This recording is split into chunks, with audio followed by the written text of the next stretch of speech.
Ang prinsipyo kung kaya't ang mga bata ay dapat na nating turuan sa daan na kanilang dapat kalakaran ay upang pagkakumandaman sila ay hindi nila ito hihiwalayan. Kailangan ang pagsasanay upang maging consistent tayo sa pagsunod. Kaya naman utos sa atin ang magsanay ka sa kabanalan, sapagkat sa pagsasanay ng katawan ay may kaunting pakinabang. Ngunit ang kabanalan sa lahat ng mga bagay ay pinakikinabangan na may pangako sa buhay na ito at sa darating. Kapag ang kabanalan ng ating napagsanayan, sapagkat ito ang ginagawa natin na palagian, ay hindi natin ito kapapaguran. Kaya huwag din naman natin kapaguran na turuan ang ating mga anak. Magkakasama tayo na magsanay sa pagsunod sa mga utos ng Diyos at paglakad sa mabubuting gawa na sapagkat tayo kanyang gawa na nilalang kay Kristo Jesus para sa mabubuting gawa na mga inihanda ng Diyos ng una upang sa natin lakaran. Dito tayo magsanay na lumakad na kasama ng ating mga anak hanggang sa tayo ay maging dapat.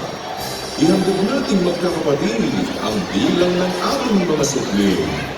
Narito ang awit ng pagpupuri at pagpapasalamat sa Diyos ng MCGI Kids and Teens.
Ngayon ipinatatalastas ko sa inyo, mga kapatid, ang ebanghelyo na sa inyo'y aking ipinangaral, na inyo namang tinanggap, na siya naman inyong pinananatilihan.